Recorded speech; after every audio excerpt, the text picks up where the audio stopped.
Welcome to Jim White's webinar series. Jim has been investing, coaching executives, and turning around companies for over 30 years. Now your host, Dr. Jim White.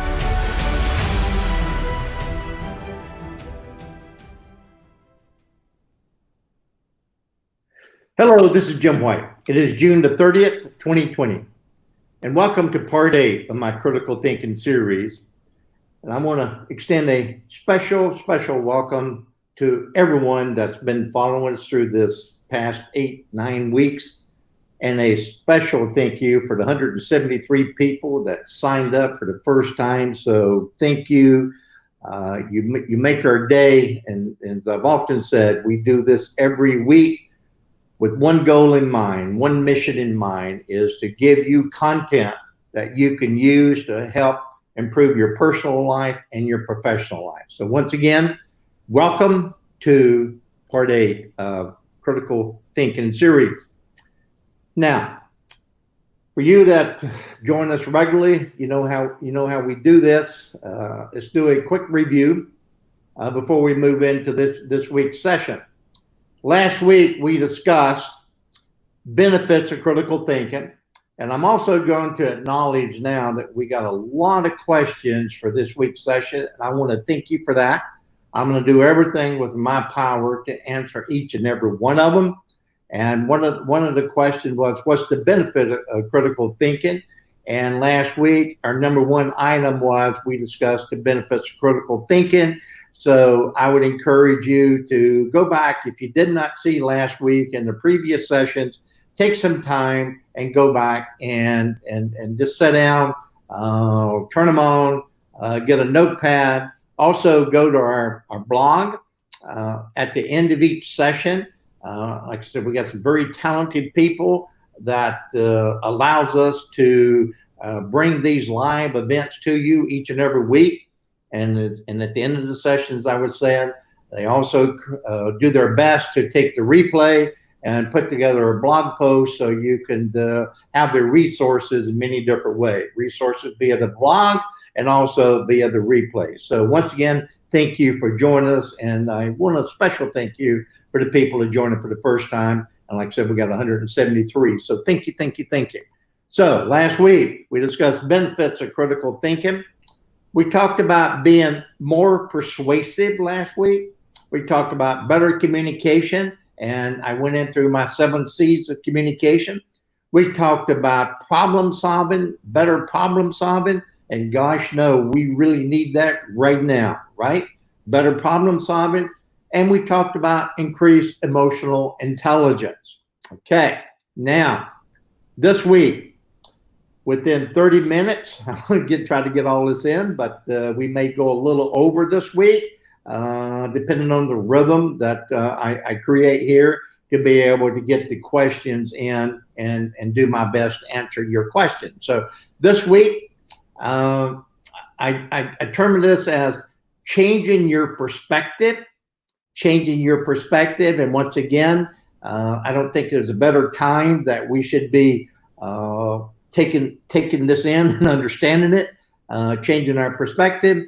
We're going to talk about limitations of your point of view, and that's very interesting. So we're going to talk about that.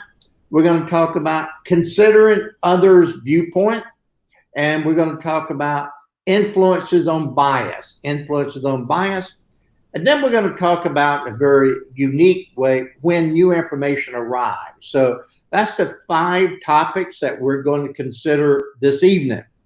Now, let's just get right into number 1, changing your perspective.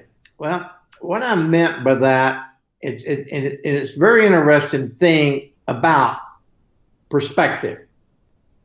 And you've heard this 1,000 times, right? That everyone has one, right? That's the great thing about perspective. Everyone has a perspective. Now, earlier in the session, we learned how important having an open mind. Remember that? Having an open mind is to critical thinking. One aspect of open-mindedness is that it makes us receptive to others' viewpoints. And again, I think you're going to see a theme here that I'm going to have this evening. I'm going to keep talking about, man, we have some challenges, right? Not only the United States, but globally. And being able to have an open mind, be able to understand the information that's coming to us. And this critical thinking series, in my opinion, and of course I'm biased, couldn't come at a better time. So, and I cannot think, as I said, of a better time than now in recent history to be using critical thinking. And that's some of the questions we have. And like I said, I'll get to those later. But what I wanted to do, with your permission, I wanted to transition just a little bit. And it's always a slippery slope. Another one of my favorite words that I've talked about, slippery slope. But I just got to speak, in my opinion, what I believe to be true. COVID-19 in the United States is on the rise again. It's on the rise. And the economy will be severely, even more now, if we continue to have the rise. Not to mention the impact on the fatalities that we're going to continue to have if we do not flatten this curve, right? We got to flatten it. And you've heard me talk about the PPE is so important. So again, I know you're probably hearing this over and over and over, and sometimes I'm not even sure I should address it, but I'm sure that I should address it. So it's always a slippery slope, in that fine line where it doesn't come off that I'm preaching or I'm dictating. That's not it. It's just awareness. We are in this thing together, folks. Globally, around the globe, we're in this thing together. So we've got to do everything we can to flatten this curve. And in my opinion, our political leaders, they're not doing such a good job from Washington to White House across the states. And I know after 4 months or 4.5 months of being in your home and working from home, and I know it's challenging, but we have got to really, really, really adhere to the social distancing and the PPP. And you're probably saying, Jim, we get it. I know you do. So indulge me. And when I see the news and I see that we got over 125,000 American lives that's been lost since March of 2020, that is staggering. That is just heart-wrenching to be able to have and to be able to report those numbers, more than we had during the Vietnam conflict. And as you know, you've heard me say it many times, I do not profess to be a scientist. I don't profess to be a medical doctor, but I do have a lot of experience. I have been around for a lot of years. I have experience. I've been in the Army from combat. I know what it's like. I've been through recessions. I've been through other challenges in life. So we must take this pandemic and COVID-19 very, very seriously. So, and we must do our part. So at that, I will say, okay, let's move on, right? But it's really, really important. So enough, White. Let's move on about the session tonight. So thank you for indulging me. I just got to say that, and I hope it helps. And again, I want all of our viewers, the people watching live and maybe be watching the video, is to look in the mirror and say, what do we got to do to stop it? Because some of the questions we have, and I'm going to read them at the end of the session if I'm not able to incorporate them in our session this evening, which I'm going to try to do some of that. So moving on to the second thing that we're going to talk about in this week's session, and that is limitations of your point of view. Limitations of your point of view. Now, as you recall, at the beginning, when we started this some 7 weeks ago, one component of critical thinking is, as I stated earlier, is having an open mind, right? Open mind. This component, as well as bias, relate to the critical thinker's point of view. I'm going to say this again. You know me now. This component, as well, open-mindedness and a bias, relates to the critical thinker's point of view, right? Point of view. The less open-minded, and that's where I really want to go with this, the less open-minded, but the closed mind, the more biased a person is. So if you close the mind and you're not open to receive, not open to understand, you can create these biases. And they happen, we didn't even recognize they're happening sometimes. It's just a part of a product of the environment. And that's what we're teaching. And we can change that thinking. We can change that. We can change that. So the more limited their point of view is, if you do not have that open mind. The challenge in the critical thinking, the challenges in the critical thinking is to avoid limitations of your point and not be constrained. Now, I know that's a mouthful. I'm going to say it again. The challenge in critical thinking is to avoid limitations of your point of view and not be constrained by cognitive or mental blinders. We have so many people that have cognitive and mental blinders on. You need to take the blinders off. You need to open your mind. And I use the word need, right? And you're saying, Jim, you don't tell me what to do. And so indulge me again.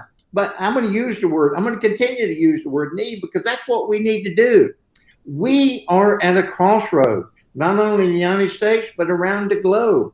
This pandemic knows no boundaries. This pandemic knows no ethnic group. This pandemic, we are in this together. And if we don't solve it together, we will not come out on the other side in a very positive way. Now, I am confident, however, that with I'm going to use the American spirit, and I'm going to say use the international experience. And I happen to know that we have a lot of people that signed up from Korea that's joining the session. And we happen to know that South Korea did a pretty good job at flattening the line and the curve early on in the process. So the lessons to be learned. We got to speak to each other. We got to be open to each other, and we cannot close our mind. Great, that's what we talked about. We close our mind. We're going to create biases. We are all equal in this pandemic together. Now, I also believe that as we go through, and we will get on the other side of this monster. We will get on the other side of it. I know we will. But I am hopeful once we come out on the other side that we have a different perspective for each other, our neighbors, all around the globe, and we stop this nonsense where we can't communicate, and we help eliminate the biases. I don't understand and why we should not be able to do that. But it is your limitation, because you're constrained by those cognitive or mental blinders. And I know when I'm talking to my staff and every day, we're talking, and we're challenged sometimes. We're no different than anybody else. We're human beings. And to get people all on the same wagon, if you will, going in the same direction, going to the same vision, and having everybody having the same values is a challenge. And it's a challenge, and it's one of the challenges sometimes that I become very frustrated with. Because why do you want to throw your life away? Why don't you want to do the work that's necessary and to help you get a more fulfilled life, not only from a monetary standpoint, but there's 5 benefits of doing this. And I talked about that in my book that I released in 2007. What's my purpose? A journey of personal and professional growth. I said there's 5 benefits to that. Personal health, mental health, spiritual health, monetary health, and relationships. Those things are absolutely important, and it still applies today. So, point of view is a critical element with that an artist will use, right? I did that transition there, and I don't know where that came from, but it's come out of left field, but I couldn't help it.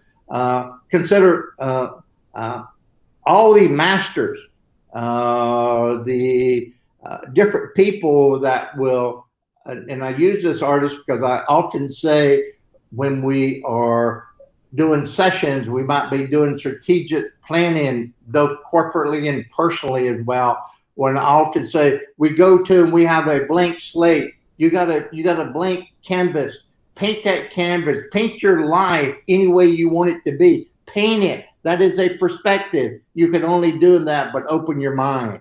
And I was speaking recently to one of my dear colleagues, talking about taking some time to be able to sit back and be with self and understand exactly what moves the heart and what connects to the head. And that's all part of critical thinking as well, right? So some of the questions that came in tonight was talking about how can we improve critical thinking, for example. Well, you improve it by doing it and doing it and doing it and doing it and doing it and doing it and doing it. And just think about, if you see the piece of art, and another thing, the reason art came to mind because my wife and I were talking about putting some different art. She is a real phenomenal landscape architect and done phenomenal award-winning work. And she got some of these beautiful, just beautiful works and paintings and color and being able to see the perspective. Such water lilies, for example. The artists sometimes in their art, they will paint things that's going to be subtle. That's all part of seeing things, being a perspective. And once you do that, it becomes a masterpiece, right? This is what I want for you, each and every one of you, each and every time we come together, is to give you tools, again, that's going to help you in your personal and professional life, to help you master. And this critical thinking, in my opinion, and of course I'm buying, is absolutely the key to being able to continue to develop your personal life and your professional life as well. Now, another piece, number 3 on the item we're going to discuss this evening, is what I call considering others' viewpoint. Considering others' viewpoint. Now, that's very interesting, because a lot of times when I'm talking to staff, they'll be talking about different things, and sometimes I said, yes, I know. And that's because so many years of experience, right? I can pretty much know, believe it or not, sometimes what you're going to say before they ever say it, just looking at their body language and considering other people's viewpoint. It's important. It's a challenge to me. Sometimes I've got to control myself to be able to hear it. But when I hear a train coming down the track, that's all it's going to do is collide, then I got to be very careful and consider that viewpoint, but I got to still be open to it. I hope that's making sense. So one reason we find it so difficult to consider another person's viewpoint, just like I was talking about, is that we are over concerned with our own opinions and views, right? Well, when I see these other things coming, and I've had experience, and I've seen these things that may be suggested, and I've already played them out, they've already worked, or they haven't worked. Primarily, if I'm going to say anything, it's things not work, because you don't have to cut your hand to know it has pain, right? So that's one of the things that we're talking about. So this particular element is really, really dicey. So you got to open up, and you got to be able to see other people's viewpoints. Now, if your audience that you are dealing with are not working in order to be able to come to a common understanding, it's very difficult if you are, say, let's just use the analogy of you're in graduate school and you're dealing with, say, middle school, right? And there's no knock on that. That's the best analogy that I can look at. But there's two different perspectives, right? Two different experience levels and so on and so forth. So it's very difficult if you are not, if you're not in the same arena, on the same levels, and to be able to do that. And that's what it makes a challenge sometimes when you are interacting with people who may not be in the same perspective, but you got to open and you got to do everything you possibly can to help them move ahead and give them the tools that's necessary. But I'm saying all that to get to one point here, ladies and gentlemen, and that's it. You got to have an open mind. If you don't open up your mind, if you're not willing to do the work, there's no amount of information that I can share with you. There is no magic bullet. There is no quick fix. There is no cut in front of the line. It is absolutely critical. It's hard work that you got to do, but you got to make sure that you are working on the right thing. And I've heard this over thousands of times, literally, in the past 40 years or so. When I come to people and you said, "How you doing?" Well, I'm really busy, right? I'm really busy. People get busy confused with results, right? So that's critical thinking. Everything that you do has got to turn into results. Results, developing your spiritual life, developing your monetary life, developing your business life, developing your business, and helping others to cherish as well. Do not confuse massive activity with results, right? So it's difficult. It's difficult. A challenge for critical thinkers is to what I call step down in a lot of cases from that mountain and then climb up and look up, and often refer to a 50,000-foot view, right? Be able to give a different perspective and be able to look at different views and what's happening, be able to get a clear vision. That is an art, that is a talent, clear to see the end result. So if you get up in the morning, what's the vision I have for my day? When I get ready to go to bed at night, what is it I want to accomplish? Well, during the course of the day, you would probably need to be using the critical thinking skills we've been talking for about 8-9 days, because when you close, you get ready, you lay down, you do your meditation, you do whatever you do to let the day float away from you, be able to get up refreshed and go the next morning and say, man, I got a beautiful opportunity today because I'm developing the skills, this critical thinking, the decisions. I'm working on different perspectives. I'm working on opening my mind. I'm being very aware of the biases that I may have. I'm being very aware of the biases that I want to change, right? So it helps to see the bigger picture. Bottom line, I could said that in a much easier way, right? Much easier way. So the next thing on our list tonight is called influences, and that's very critical. And I can tell, bear with you, I'm probably going to go over 5 or 10 minutes, so bear with me. And if that occurs, please, and your indulgent speed. So influences on bias. Now, in these sessions, we have discussed bias and how it influences our conclusions, right? We've talked about our conclusions in the logic process, So last thing, what are some influences on bias? And I want to make sure that we really get that. What is some of the influences on bias? I said it 3 times, right? And you're probably saying, Jim, we get it. Okay, moving on. First thing that can influence bias is the way the person interprets information he or she is receiving. Now, that's worth repeating. The first thing that can influence a bias is the way the person interprets information he or she receives. Now, that is based on your culture, your experience, right? Now, the other influence on bias is the way the presenter or speaker frames the question and information. For instance, let me see if I can put it to, for instance, researchers have found that hypothetical questions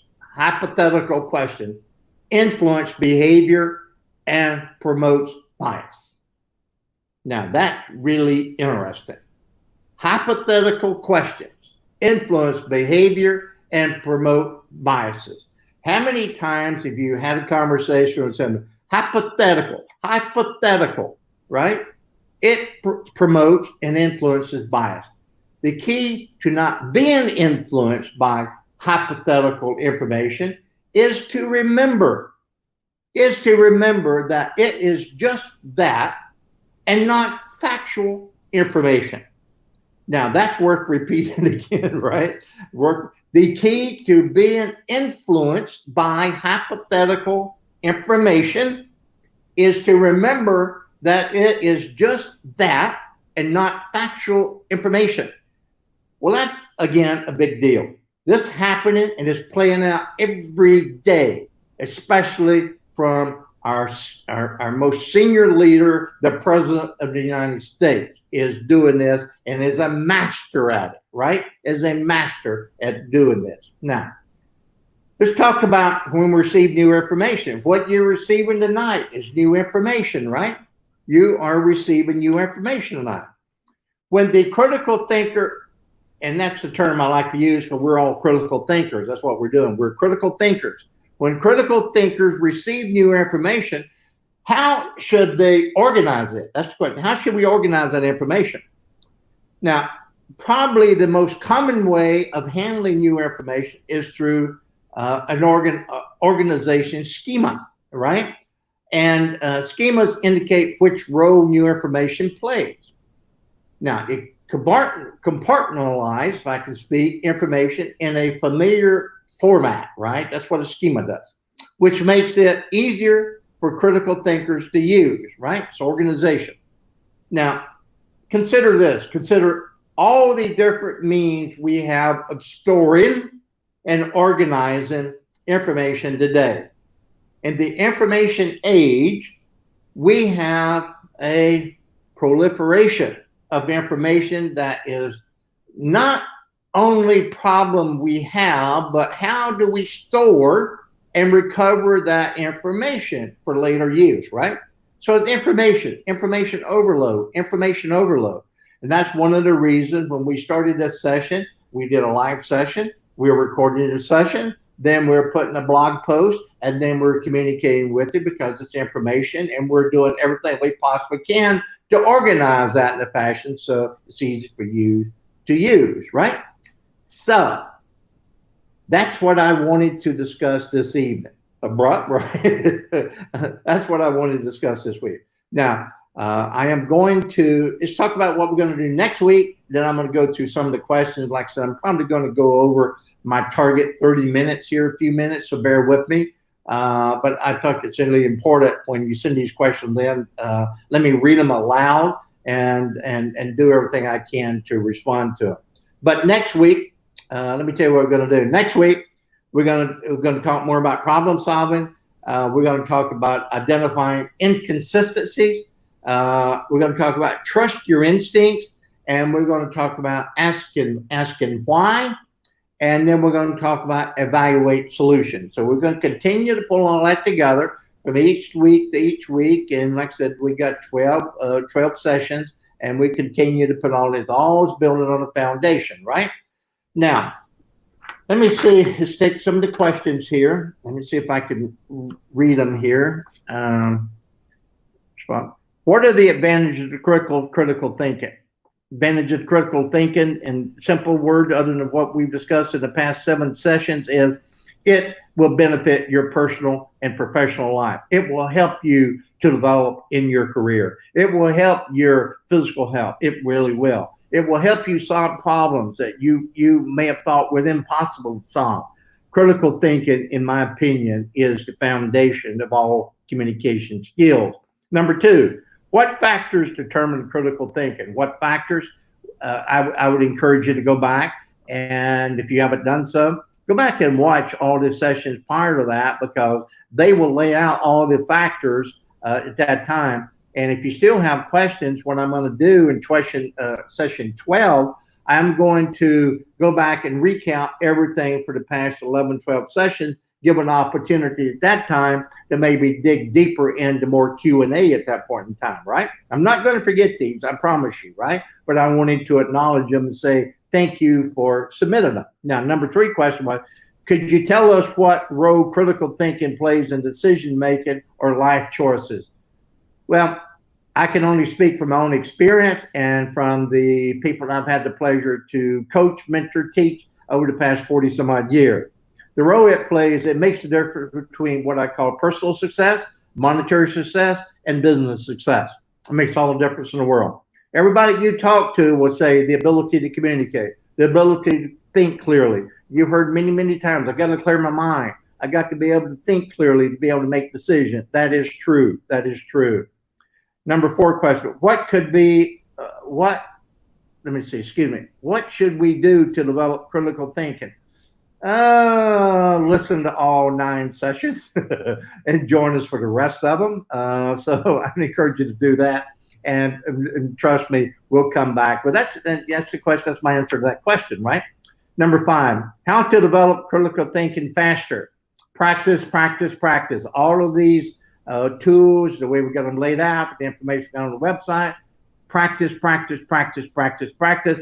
And at the end of the 12 sessions, we're going to try to put everything together. And that's a word I never use, try.